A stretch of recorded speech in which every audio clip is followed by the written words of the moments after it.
Journal de l'autre pas si grand méchant loup. 25 mars.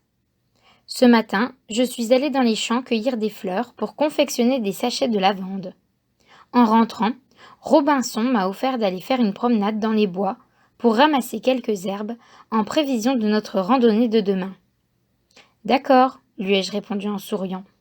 On pourrait en profiter pour s'assurer que personne n'a besoin d'un coup de main dans la forêt et que les animaux ont été nourris. Je vais aller chercher un peu d'eucalyptus et des graines, au cas où quelqu'un en aurait besoin. Ça alors, s'est exclamé Robinson en souriant. Tu as tellement changé depuis que tu es arrivé ici. Je suis certain que ton frère sera ému par le loup que tu es devenu. Je dois avouer que Robinson, Nuage et leurs amis, bohémiens, m'ont grandement aidé à me rendre compte de l'importance de l'amour universel, de la paix intérieure et de la beauté de la nature qui nous entoure. J'ai cessé de me préoccuper du regard des autres et j'ai aussi appris à maîtriser mon agressivité. Mais mon intégration n'a pas toujours été de tout repos. Lors des premières semaines, on devait pratiquement m'attacher à un arbre pour m'empêcher de sauter au cou des écureuils et d'attaquer les gens de la communauté lorsque je me laissais emporter par la colère et par les gargouillements de mon ventre.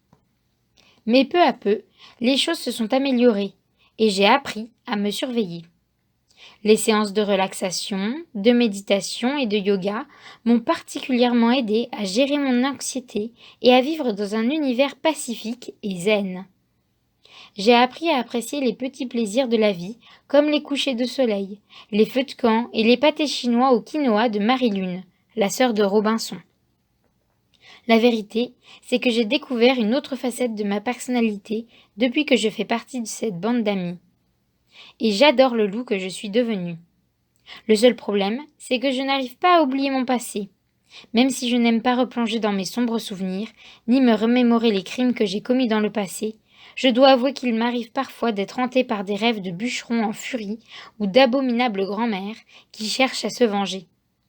La semaine dernière, Robinson a senti que quelque chose me tracassait. Je ne sais pas si c'est à cause des pouvoirs de l'orge, mais on dirait parfois qu'il peut lire dans mes pensées. Est-ce qu'il t'arrive parfois de penser au petit chaperon rouge ? M'a-t-il demandé alors que j'épluchais des épis de maïs. Mon visage s'est assombri. En réalité, j'essaie de ne pas trop y penser, car j'ai terriblement honte de ce que j'ai fait. Bien sûr, lui ai-je répondu. Je pense souvent aux habitants de livres de contes, et à tout le mal que j'ai causé. J'espère qu'ils vont bien et qu'un jour ils sauront me pardonner. Est-ce que tu penses souvent à ton frère ? Tous les jours, ai-je admis. Il a tout de même enduré les représailles à ma place. La vérité, c'est que j'ai peur qu'il ne me pardonne jamais, surtout depuis que tu m'as parlé de sa transformation radicale.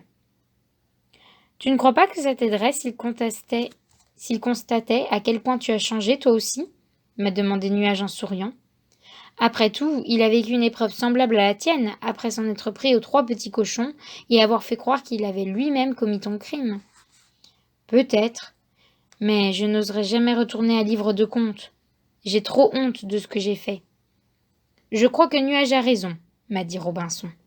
Même si ça te semble impensable de replonger dans ton passé et de faire face aux gens que tu as blessés, je crois que c'est la seule chose qu'il te reste à faire pour vivre en paix avec toi-même et pour être en totale harmonie avec la nature. Je l'ai regardé d'un air songeur. Même si j'étais effrayée à l'idée de revoir les gens de livres de contes, je savais qu'il avait raison. J'étais un nouveau loup. J'étais un garou amélioré, et il était temps d'affronter mes démons, et surtout de faire le point avec Balthazar. Si tu veux, nous pouvons même t'accompagner, m'a proposé Nuage en souriant. C'est une bonne idée, a ajouté Robinson. Ça te donnera des forces de nous avoir près de toi. Ça te rappellera le chemin que tu as parcouru depuis que tu as quitté ton patelin. C'est gentil, leur ai-je dit, mais je ne peux pas vous demander de quitter ce coin de paradis pour moi. Ne t'en fais pas. Je suis certain que les gens de notre communauté pourront survivre quelque temps sans nous. Marie-Lune prendra la relève et dirigera le groupe pendant mon absence. Je l'ai regardé en souriant. Même si l'idée de me confronter aux gens que j'aime me terrifie, j'accepte votre offre, ai-je finalement déclaré. Génial, s'écria Robinson. Nous organiserons une grande fête pour célébrer notre départ. Et c'est ainsi que je me retrouve aujourd'hui, en train de préparer ma valise. Nuage, Robinson et moi prendrons la route tôt demain matin en direction de Livre de Compte. J'espère sincèrement que les habitants ne seront pas trop traumatisés par mon retour et que Balthazar acceptera d'écouter ce que j'ai à lui dire.